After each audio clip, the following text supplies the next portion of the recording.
a real game-like situation to, be able to go out and compete against one another.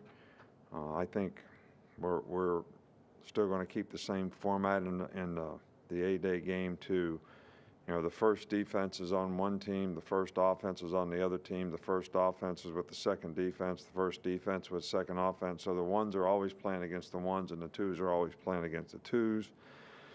We will hold some guys out. There will be, quite a few guys out of the game, but this is going to be a game where a lot of the young players, really get an opportunity to play. We'll probably make it pretty simple on offense and defense so that, guys can go out there and play fast and, sort of show us what they can do. I think the big question is, that every player should ask themselves, how do you add value to yourself? And I guess you could self-assess and say, did I create value for myself this spring, this off-season program, by how I improved what I did? And you really don't do that by feeling entitlement or feeling like you don't need to do something or you don't need to improve because of maybe something that you accomplished in the past, but you really got to be committed to investment in your future. When you invest in your future, that's any of us and all of us, you have an opportunity to get better. You have an opportunity to improve your status. You have an opportunity to create value for yourself.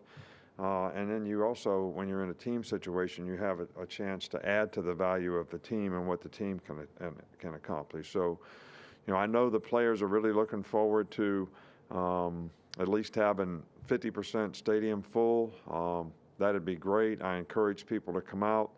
We're going to honor the national championship team from last year, which, is a tremendous accomplishment and a team that accomplished a lot of adversity and really hung in there and stayed together. And I have tremendous gratitude and admiration for what these guys did. And I think, our fans have an opportunity to show that, when they come to the spring game for our current team and actually the team last year who, won the national championship. So we're excited about the game. We're looking forward to it. It's always a lot of fun. Okay, and with that, we're going to start with Cecil. Go ahead. Coach, can y'all hear me okay today? Mm-hmm. Great. Well, with the first offense on Saturday, when you look at different quarterbacks, when you look at 1, 2, 3 quarterbacks with a chance to operate the first offense? Bryce is the quarterback for right now, so he's going to operate with the first team. And, there's competition at the position. But in order for guys to get a lot of reps, the next guy has to play with the next guy. We may have one guy out, so we may only have, one guy may not be able to practice. So, what you see in this game really doesn't mean a whole lot in terms of trying to figure out the depth chart and all that, because there's going to be a lot of guys missing.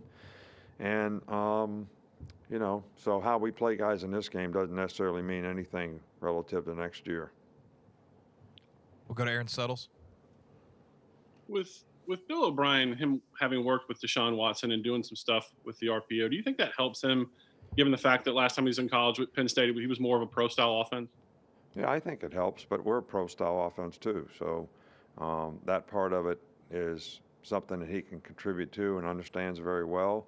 And I think he did have a background in some of the stuff that they did at Clemson, which is very helpful and has some similarities with some of the stuff that we did here. I don't think we have an issue right now in, what people know and what they're trying to coach, but we do have an issue with how we're executing it on a consistent basis, which is, to me, something that we got to coach into the players to be more consistent, to be able to do these things, because we have a lot of new faces at the receiver position. And, that's without Mechie out there, there's not one guy that has significant playing time. Slade played a little bit last year. So, it's a work in progress. Okay, we'll go to Michael Casagrande. Yeah, how do you define a successful 8-day game? What makes a spring game good for you? I like to see the players play hard. I like to see them be able to execute the basic things that we're, sort of calling and playing in the game. Try to evaluate how many guys we think can play winning football, how many guys have earned the right to have a role, on this team by how they compete and how they play, what kind of juice, how they enjoy playing football. I mean, all those things contribute to how a guy develops. So who are we going to invest our time in to help contribute to, the team and the future of the team? So I think we can evaluate all those things. I think we've been evaluating them all spring, but we're going to continue to evaluate them in this game. Obviously, you never want to get a guy hurt, and we're hopeful that that doesn't happen. But we like to see execution. We like to see players gain confidence in a game-like situation, that they go out and play well, and that helps their confidence going into the season next year. Charlie, go ahead. Hey, Coach. Yeah, after the scrimmage, you mentioned Evan Neal and Javian Cohen. Just do you have an update on those two and their statuses for Saturday? No, I don't. I'm not going to talk about injuries. I'm not going to talk about status of players. I'm just not going to talk about it. I mean, if we're playing in the playoffs, I might tell you whether they were going to play or not. But I don't.